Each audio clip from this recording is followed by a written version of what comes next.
All right, I just wanted to take a second and talk about finishing a little bit. So these are some other spoons I've done that they're actually all, this is all spalted cherry from the same thing as the spoon we've been working on.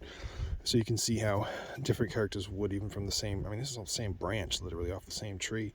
And it comes different ways, and then oiling and stuff can add a little patina, and we'll get to all that.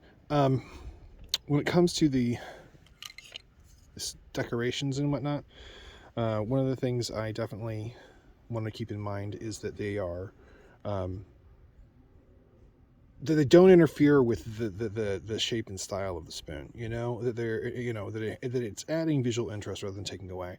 So in this one, I kept it relatively simple, just a series of circles. Sometimes, something like that, and just do this. I kind of like window boxing or whatever, where you just get these little lines in there, and they just sort of frame it in a way that lets you. It sort of puts the wood on highlight. It's all in some ways, and it can add a little bit of, again, that little bit of a finish to stuff that allows it to be, feel a little bit extra, that someone's taken some time to finish it. But in other cases, I don't do that. This, I really, really enjoy this little coming in on these shapes like that on these sides, leaving it kind of chunky, and then just letting the wood be the thing, and then, this one, anyways, there's all kinds of things you can learn about finishing and different ways you can do stuff. But one of the things that you can do to help you get there, if you're worried about drawing, because I'm not great at drawing, using these like little templates and stuff. These are like some sort of architectural something or another. I don't know. I got them in an art grab bag at a yard sale some years ago, and so they can be great to help establish different shapes and just make it easy. In this case, what I did is I took just a couple of these shapes here. They're already lined up, and where did you go? And I went ahead and put those on there, as well as the going around the lines, kind of doing that little bit of a window thing. Keeping it simple. Okay. For the knives, oh shoot. Where did I put that knife? Oh, there it is. All right, it's in my pocket. I want something with a thin tip. I went ahead with one of these. This is from folks named Deep Woods Ventures. It's about the same as a Mora knife, but it's handmade by some lovely folks here in the States. Well, mom and pop shop. I'll put a link in the description. It's deepwoodsventures.com. Anyways, so basically all we're gonna do, sure, I'm doing this in frame enough, is we're just gonna get this tip in here. Oh man, this thing's a little wobbly. And we're gonna just kind of bring it along that edge. And again, sharp knives. I strapped it before I got to work, or before I put the camera on. Anyways, and we're just gonna follow this edge. I'm using my thumb to just kind of push that tip through. It's okay if it gets a little wonky and wibbly. Oh, and that's the thing we want to avoid right there. That what just happened. That slide like that. That means it's slipping through the grain a little bit, and that slip can be into your finger if you're pushing really hard. So that's why I just take it easy. There are a couple different ways you can do this. This is the way I'm doing it. This way. This is just how I'm doing it. It works for me pretty well, and I try and keep a continuous line, and then not lift out if I can avoid it, because then you got to find the spot again to put it back in. But you can kind of feel it with the tip coming around. It absolutely matters the angle that you come in. I'm being a little bit sloppy, but essentially, if you think about it like this, the wider angle you're coming in, the shallower cut you're going to make, and then the more steep angle, the more narrow cut you're going to make. So if I'm trying to cut some lines in, then I want to be coming at like a little more steeper than I necessarily have been. But it's a little small line, and it'll work out. Now I'm getting into this knot I did a little bit before. It takes a little more pressure, so I'm just taking it easy, leveraging the tip along, being cognizant of where it's going. It just slipped there just a scooch, and I knew it would. It's okay. Bringing it down. I did this in pencil, and I washed my hands before I got into this, because sometimes I get dirty paws and don't realize it, and end up adding a certain kind of patina to it that I'm not actually trying to add. Oh, see, now I just went off, way off. That's okay. We're just going to pick up back where I was. I'm going to be careful, make sure I'm keeping it on my line again. I'm just going to keep moving. That little line, don't worry about it. It's just there, and it'll stay there.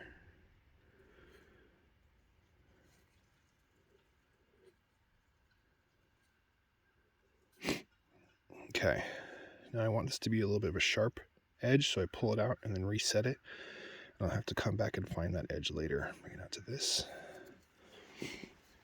Now, there's also a thing called coal rosing, where you actually just basically carve a line, kind of like I'm carving now. And then you rub something in there, some fine like charcoal or, coffee grounds.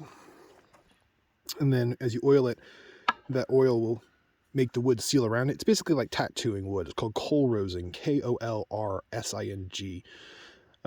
Swedish technique. It's pretty cool. I've done it before, and I'll do it again, but I'm not doing it now. Now this is more of a chip carving thing. So I'm just going to pick a spot. I'm going to go the other way. I'm just going to trust that I'm coming in on the other side of that line that I carved before, and I'm not getting it very good. So let me just a little bit wider. It's hard to tell, but we will be lifting that bit of wood out here in a second. I really am just going for a thin little strip because I can take more out later if I need to. Get into that part where I slid sideways. A little careful with it. It'll be all right. I prefer pencil at this stage because you can mostly erase it. Sometimes the wood grain will just suck up a little bit of that. But if you, that graphite as you get it in there. So I prefer a little bit of a hard grain, not too hard or hard of a, basically I don't want to use inks or anything too hard because I don't want to mar the wood with it, and ink will soak into the wood. And when the ink soaks into the wood, it spreads, and that can be a cool thing. It can look good depending on what you're trying to do, but I'm not trying to do that. Okay, well,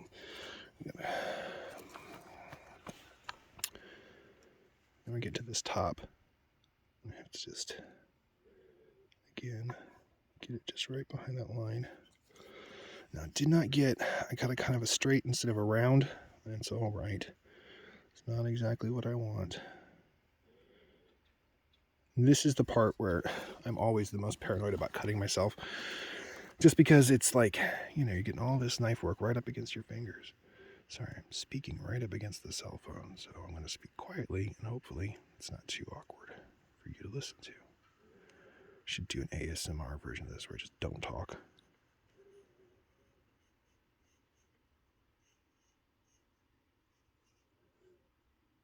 My lines on this are not as clean as I would like. But again, standing up, it's awkward. Okay. Catch this line over. Oh, don't stab yourself because you're looking at the camera. Okay, follow that line up. Bring it along here to this point. And then, again, come at this outside edge. This, honestly, is the subject that I could spend a little more time on. Just getting a little bit, getting some better thoughts together. Maybe doing a whole video that's just doing this a couple different times and ways. But finishing itself is a huge thing. There's so many different ways to finish. Oh, it sounds like we've got a little bit of an industrial serenade. The little valley where I live is usually quite peaceful, but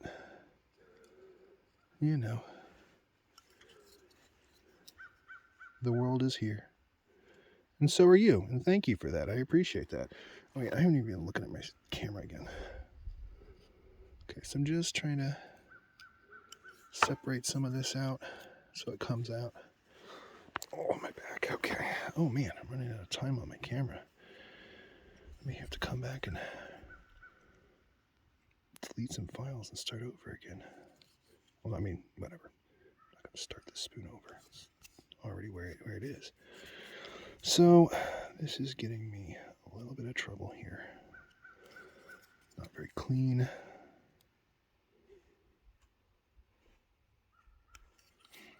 Okay. And then, oh, sounds like I made a little, anyways,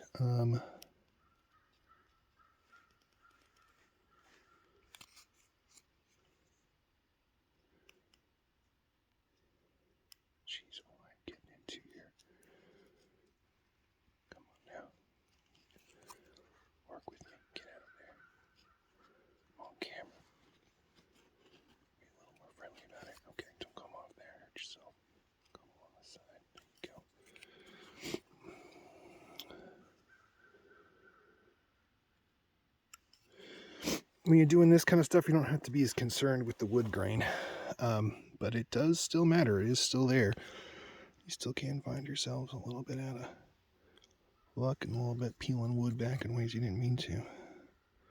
Again, I'm not the best at this. Okay, so we got that done. Now we're going to do these. Actually, with its shapes like this, I like to do the interior lines first. So I feel like it better defines the whole, can define the interior space specifically, rather than if I do it from the outside and I kind of get a wonky and having to cut into the interior space. It's looking a little bit weird. Whereas if I do the interior space well, and then cut it from the outside, a lot of times, it looks pretty nice. Man, you know what I should get? Those little harnesses or something. So I can wear it on my chest. Usually see those as like active cell phone harness. So that way people can see you doing all your cool running around. I'm like, nobody wants to see me sitting. Alright, and let's come out of there, okay? These corners could look a little more attention to detail, but I'm not going to be too bothered. Again, I'm going to do the interior. Sort of angling the tip of the knife in such a way. Oh man, how much time was I off camera? Angling the tip of the knife in such a way that it will allow me to then meet it from an angle opposite. I can just show you right now. So I did that one angle. I'm doing this from an outside angle here.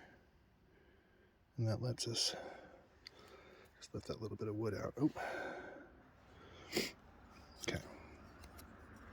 Right, internal stuff. Oh man. Hands are a little shaky. It's a little cold. And this is awkward. And I will need to practice on video before I get good at it. This is the first time I've done this on video. So, you know, let me know what you think. Let me know. This is the final, supposedly final video I'm doing in this on this spoon, assuming I don't run out of memory. And let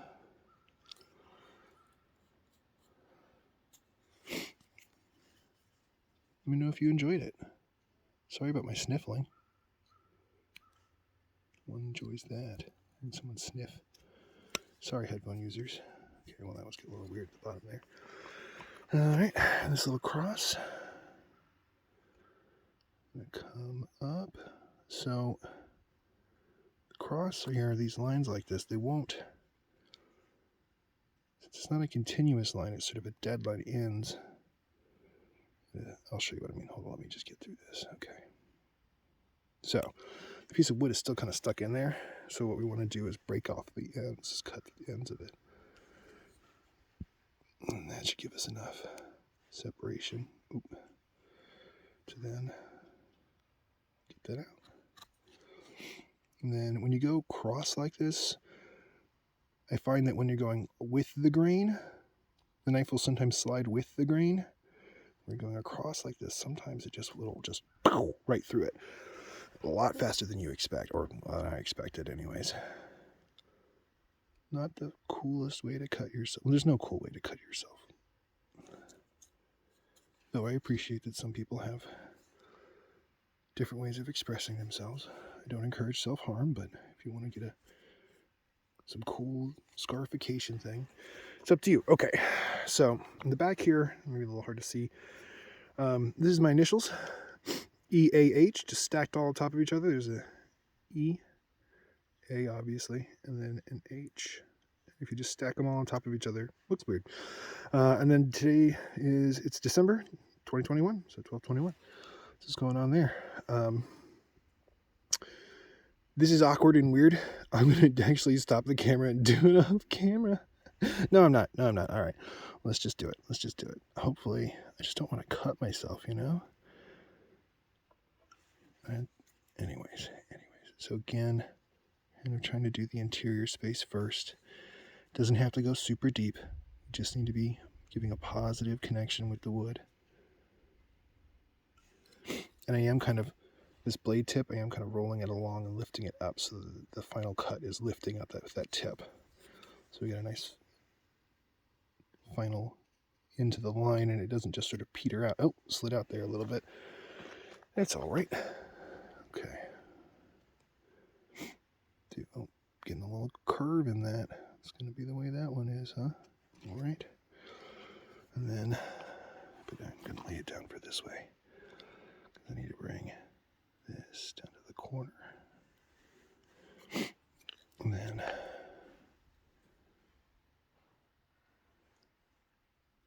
this down to the corner.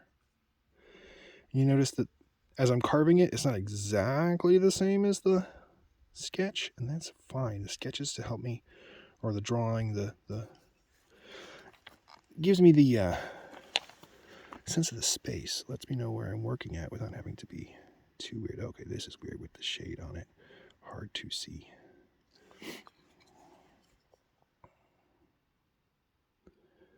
Get this A cleaned out.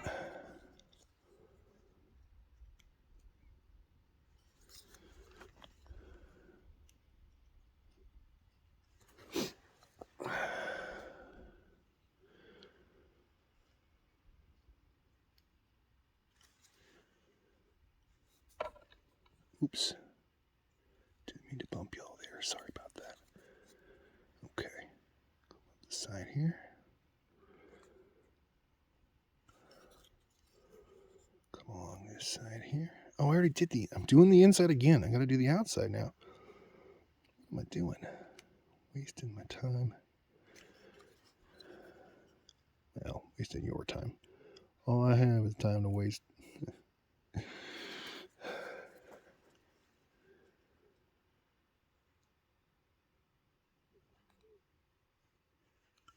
Okay, make sure I get this middle line. Take it out as well. All right. This all may end up being rather an uninteresting video, and for that, I'm sorry. But it's really one of those, you just kind of gotta poke at it, go at it, take your time with it, don't go too fast. You know, do it a few times, give yourself challenge yourself. When it comes to doing these small letters and this date, I didn't do this for the longest time because it was really hard. But then when I started making myself do it, even though it was really hard, I started getting better at it, of course. And now I don't find it to be such a chore. Oh man, can't see any of that. Okay.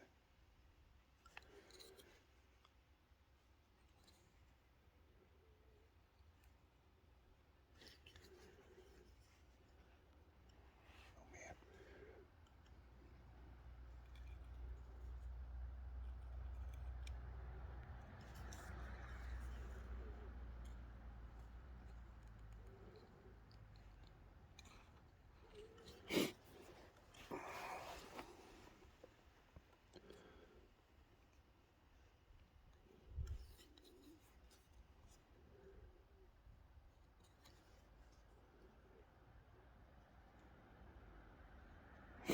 As you get through it, sometimes it looks a little bit ooh. And then once you put some oil on it, a lot of times these lines really show up in a way that's actually kind of gratifying. Looks nice. Oh man.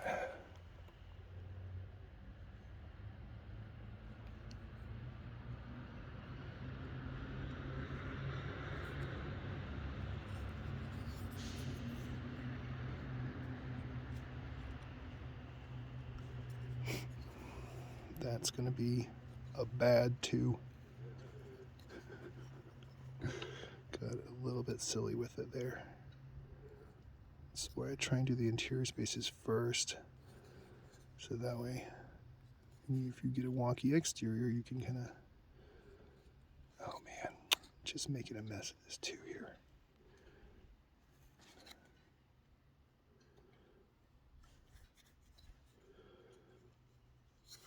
Well, getting concerned about how much memory I have. I've only got a few minutes of recording left. get to the oiling. All right, so we're going to call it good enough for the moment, even though I'm not happy with this too. But in the interest of time, let's move on.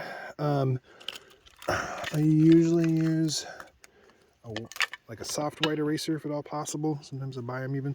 This pencil's got one on it. And then go over and make sure I'm doing a good erase. It'll help get all the pencil off, and as well as sometimes help pull out some of the little bits of wood that are uneven in there. That's fine. Same thing here. Go over and erase. And then hopefully that'll help it not look too dingy, because sometimes the pencil, the lead will spread on the wood a little bit and add a certain dingy quality that I don't enjoy. The spoons do age over time, sometimes get a little dingy. Yeah, it's that little bit of extra finish on it.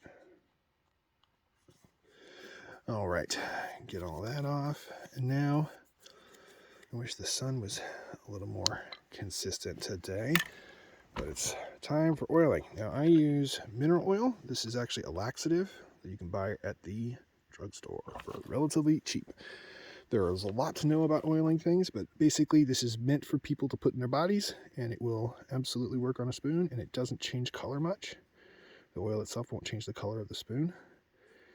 And so in a pretty short period, or won't alter the color of the spoon too much, whereas like different kinds of oils can, like linseed oil adds a nice, well, if you like it, I don't really like it, but it adds a yellowing color to everything that adds up over time, and I don't really like the wood to yellow that way. So sometimes I'll use walnut oil, because walnut oil's got a low fat content, and it's also meant for human consumption. Just buy it at the grocery store. And that'll also do you good, but it's a nut oil. And the thing about nut oils, of course, is that, well, if you're allergic to nuts, it's not great. And then, so I'm kind of being a little sloppy with this, but it's mineral oil. It's also the same thing they put in baby oil. I mean, it's not bad for your skin. I've never had it be an issue. Just soap and water, it's just fine. All right. Sometimes it'll take a couple coats. Maybe it'll take it this time of year. It might take a couple days to dry. You might put a couple coats on it, but mostly you just rub it in with your fingers, and then when it's all smooth and you can feel it's all in there, you let it sit, and then eventually you might want to take another whack at it with a little more oil. But yeah, that's a spoon for y'all. Thanks for coming with me all the way through this if you watched it all the way. I really hope you enjoy your time, enjoy your day, and I hope you start carving. Let me know if you do. Put it in the comments, and let me know what you think, of it's my first video project. Thank you so much for being here. I really appreciate y'all. Have a good day.